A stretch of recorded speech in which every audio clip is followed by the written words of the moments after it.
नमस्कार, जय श्री कृष्ण। मैं जया गुप्ता। इस वीडियो में मैं माघ मास महात्म्य की 18वें दिन की कथा लेकर आई हूँ। इसके पहले मैंने माघ मास महात्म्य के प्रथम 17 दिन की कथा के वीडियोस मेरे चैनल पर बना रखे हैं। आप मेरे चैनल पर जाकर उन सभी वीडियोस को देख सकते हैं और कथा को श्रवण कर सकते हैं। 18वें दिन की कथा के रूप में हम 18वें अध्याय के पाठ का श्रवण करेंगे, जिसमें हम देखेंगे प्रयाग स्नान के फल और गंधर्व कन्याओं की कथा के बारे में वृत्तांत। पर मैं आपको 18वें अध्याय का पाठ बताऊं, उसके पहले मैं आपको गायत्री मंत्र के कुछ स्वरूप बताने वाली हूं। मैंने मेरे पिछले वीडियोस में आपको गायत्री मंत्र की महिमा बताई थी और साथ ही बताया था कि गायत्री मंत्र के 24 स्वरूप होते हैं, हम जिनका जप करके मनवांछित फल प्राप्त कर सकते हैं। और कुछ स्वरूप का जप मैंने आपको मेरे पिछले वीडियो में भी बताया था। इस वीडियो में मैं आपको कृष्ण गायत्री मंत्र का जप बता रही हूँ। कृष्ण गायत्री मंत्र भगवान श्री कृष्ण की कृपा प्राप्त करने के लिए, उनके समान आकर्षक रूप प्राप्त करने के लिए किया जाता है। तो आइए देखें श्री कृष्ण गायत्री मंत्र।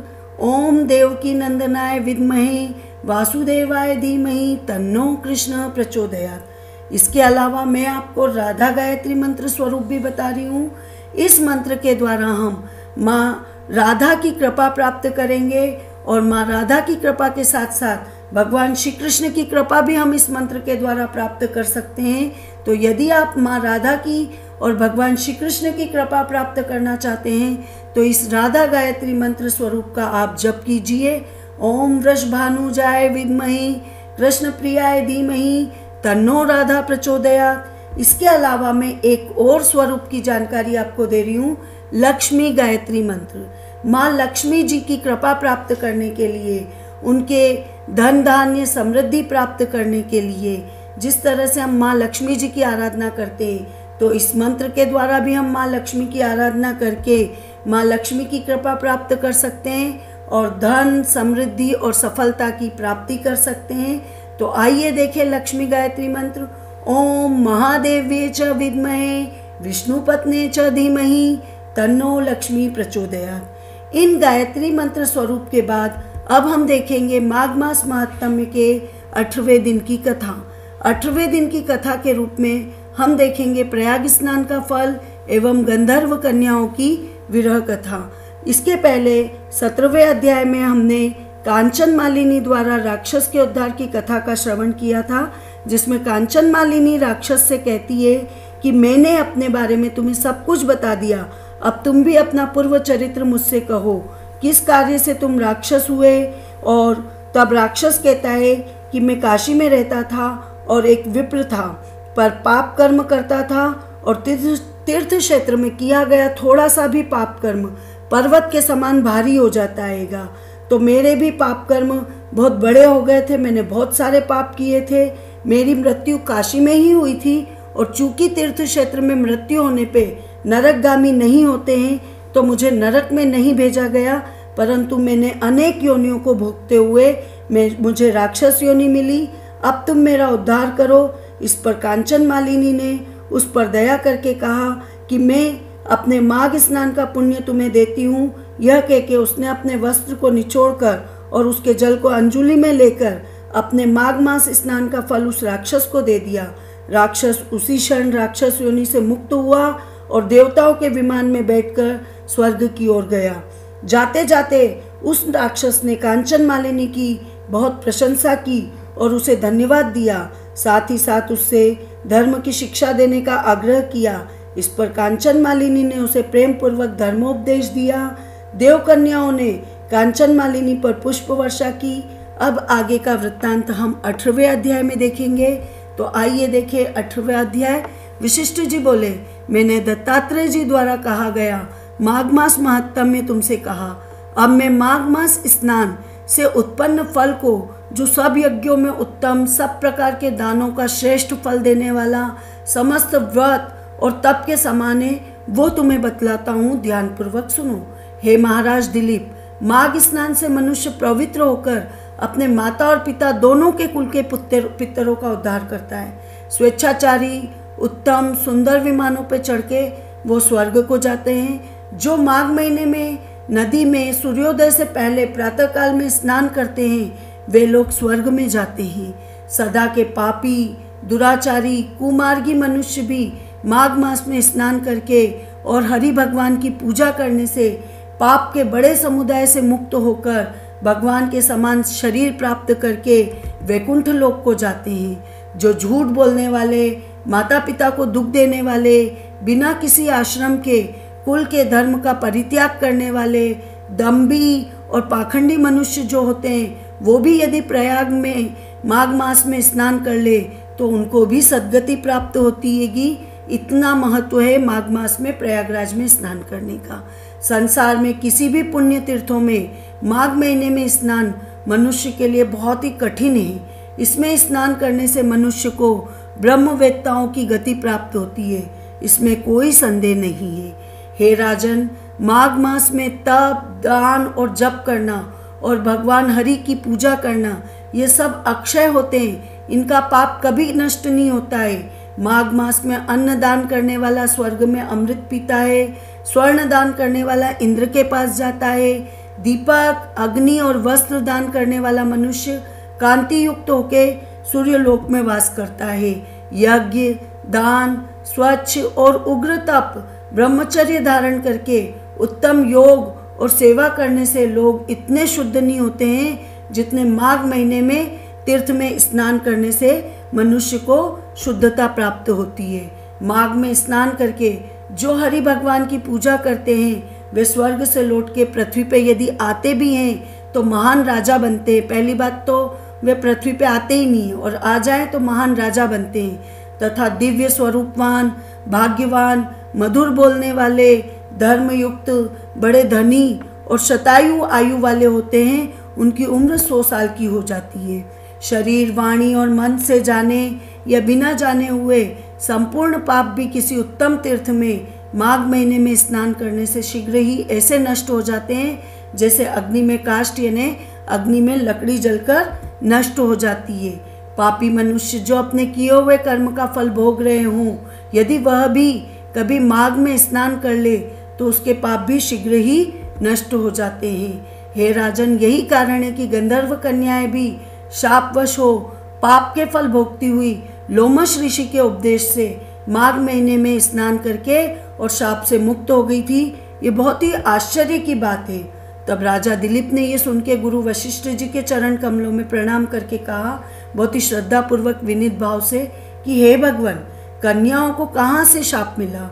वे कन्याएं किसकी थी? उनके नाम क्या थे और उनकी क्या उम्र थी? आप सब मुझे विस्तार पूर्वक बताओ। किस तरह वे लोमश ऋषि के उपदेश से शाप मुक्त हुई? उन्होंने माघ महीने में कहाँ पे स्नान किया था और वे कितनी संख्या में थी? वशिष्ठ जी ने कहा, हे उत्तम राजा, इन सब प्रश्नों के लिए धर्मयुक्त इस अद्भुत कथा का श्रवण कीजिए। सुख संगीति नाम के गंधर्व की प्रमोदिनी नाम की कन्या थी, सुशील नाम के गंधर्व की सुशीला नाम की कन्या थी, स्वरवेदी की कन्या का नाम सुस्वरा था, चंद्रकांत की कन्या का नाम सुतारा था और सुप्रभ नाम के गंधर्व की कन्या का नाम चंद्रिका था। हे राजन, ये सुंदर नाम इन अप्सराओं के थे। ये पांचों कन्याएं कुमारी और उम्र में समान थी। ये चंद्रमा की ज्योति के समान अत्यंत शोभायमान थी, जिनके दर्शन से ही कामोद्दीपन होता था, यानी लोग उनको देखते ही उनके तरफ आकर्षित हो जाते थे। ये चंद्रमा के समान बड़ी स्वच्छ और उसके समान ही अमृत जैसी रसयुक्त थी, जो नयनों को आनंदित करने वाली, अति ललित, बड़ी सुंदर उठे हुए पयोधर वाली कमलिनी के समान थी, यौवन में नवीन लता के समान थी, स्वर्ण जैसी गौरवर्ण और स्वर्ण की भांति प्रभा वाले और स्वर्ण के ही समान के ही आभूषण धारण किए हुए थी और चंपाकली और स्वर्ण के समान ही इन्होंने सुनहरी वस्त्र धारण किए हुए थे। स्वर, भृंगी, हाव भाव से मुरझाना, तान, गान, विनोद, बांसुरी तथा वीणा बजाने में, मृदंग, नाद और नृत्य इत्यादि कलाओं में ये निपुण थी सारी की सारी कन्याएं। अपनी सुंदर क्रीड़ा से मोहित करती हुई माता पिता की लाडली ये कन्याएं कुबेर के वन में विचरती थी। कौतुक से एक बार ये पांचों मिलके वैशाख के महीने में एक जंगल से दूसरे जंगल में मंदार के फूल तोड़ती हुई घूम रही थी। एक दिन गौरी की पूजा करने के लिए सुंदर जल वाले सरोवर पे गई।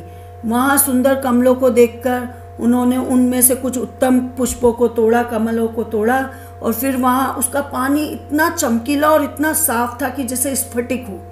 तो उस स्फटिक युक्त सरोवर में इन्होंने स्नान किया और अपने वस्त्र पहन के मौन धारण करते हुए वहीं पास से बालू लेके सुनहरी और उससे माँ पार्वती की इन्होंने एक मूर्ति बनाई, और चंदन, कपूर, कुमकुम और सुंदर कमल जो इन्होंने उस सरोवर से तोड़े थे उनसे माँ पार्वती का भक्तिपूर्वक पूजन किया। और ये कन्याएं ताल देकर नृत्य करने लगी, उनकी आराधना करने लगी। जब ये कन्याएं अपने गांधार रसीले उच्च स्वर में रस बरसाती हुई गा रही थी और आनंदित होकर नाचने में तल्लीन थी, उसी समय उत्तम तीर्थ अच्छोद में वेदनिधि मुनि के पुत्र अग्निय ऋषि स्नान करने के लिए आए, और वो भी इतने रूपवान थे, उनके शरीर से रूप सौंदर्य चू रहा था, इतने रूपवान थे। सुंदर मुख, कमल जैसे नेत्र, विशाल छाती, लंबी भुजाएं, श्यामवर्ण, सिर पर सुंदर शिखा सहित ब्रह्मचारी दंड रूपी धनुष लिए हुए ऐसे लग रहे थे कि जैसे दूसरे कामदेव हो, इस तरह उनकी शोभा थी। और वो वहाँ पे आए मृग चर्म ओढ़े हुए, सुंदर यज्ञोपवित्र धारण किए हुए, कमर में स्वर्ण की सी मुंज की करधनी पहने हुए। ब्राह्मण को वहाँ सरोवर तट पर आते देख के ये सारी कन्याएं उस पर मुग्ध हो गई और आपस में कहने लगी कि ये हमारे नेत्रों का कौन अतिथि आया है जिसको देख के हमारे नेत्रों को सुख मिल रहा है। नृत्य और ज्ञान का त्याग करके वो लोग और सब उसको देख के काम से उत्तेजित हो गई। ये पांचों मोहित कन्याएं आपस में देखो देखो ऐसा कह के उस उत्तम ब्राह्मण युवा के चित्त में काम कीड़ा उत्पन्न करने लगी, यानी और मन में विचार करने लगी कि ये कोई कामदेव है या अश्विन कुमार है, गंधर्व है या किन्नर है, सिद्ध है या कोई ऋषि पुत्र है या कोई श्रेष्ठ मनुष्य है, ये है कौन? यह चाहे कोई भी हो, पर ब्रह्मा जी ने इसको हम लोगों के लिए ही बनाया है। गौरी ने हम कुमारियों के लिए ही यह श्रेष्ठ वर भेजा है, क्योंकि माँ पार्वती की पूजा जनरली लड़कियां जो करती, कन्याएं, वो पति पाने के लिए करती है। तो इन्होंने कहा हमने तो अभी माँ गौरी की पूजा की है, तो माँ गौरी ने हमें इसे हमारे लिए श्रेष्ठ वर के रूप में भेजा है। हे राजन, जिस समय ये पांचों कन्या आपस में एक दूसरे से ऐसे कहते हुए पुनः कहने लगी कि ये तुमने वरा या मैंने वरा, जैसा तुमने वरा वैसा हमने वरा, हम तुम सबने वरण किया। और इस प्रकार इन कन्याओं के वचन सुन के मध्याह्न की क्रियाओं से निवृत्त होकर उस ब्रह्मचारी ने अपने मन में सोचा कि आज तो यहाँ बड़ी बाधा उपस्थित हो गई, मैं तो अपनी पूजा भी नहीं कर पाऊंगा और ना ही तपस्या कर पाऊंगा। ब्रह्मा, विष्णु, शिव आदि देवता, बड़े बड़े सिद्ध मुनि और योग बल वाले ऋषि भी स्त्रियों की लावण्यता पे मोहित हो गए, तो ये बहुत बड़ा आश्चर्य है कि मैं यहाँ कैसे पूजा कर पाऊंगा। स्त्रियों के नेत्र रूपी तीक्ष्ण बाणों ने हाय किसका मन रूपी हरिण नहीं भेदा है।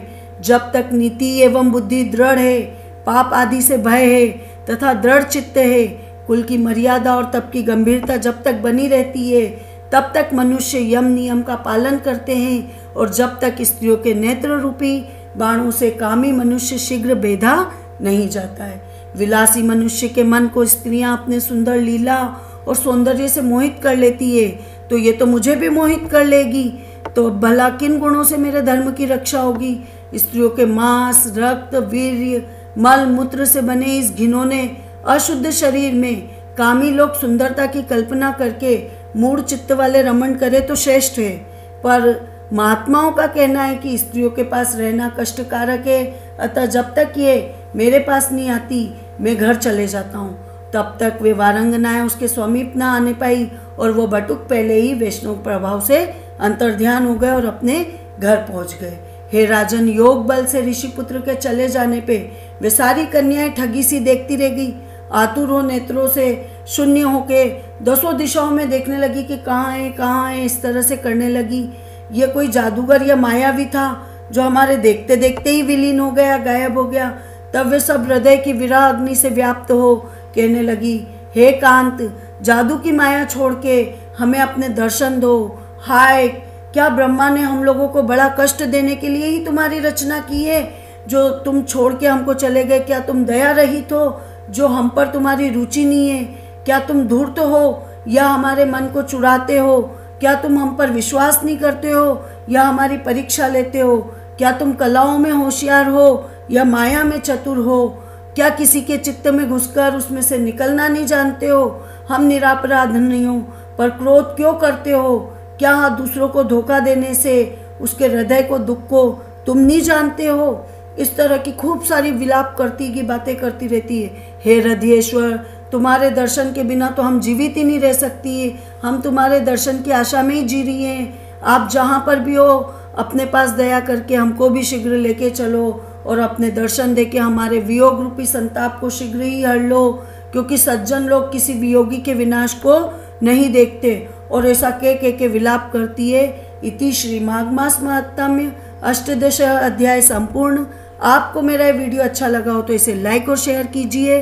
अभी तक यदि आपने मेरे चैनल को सब्सक्राइब नहीं किया है तो कृपया मेरे चैनल को सब्सक्राइब कीजिए, बेल आइकन को हिट कीजिए, ताकि मेरे नए वीडियोस के नोटिफिकेशन आपको तुरंत प्राप्त हो। हिंदू धर्म, संस्कृति, तीज त्योहार, व्रत कथा, रीति रिवाज इत्यादि जानने के लिए मेरे साथ बने रहिए। जय श्री कृष्ण।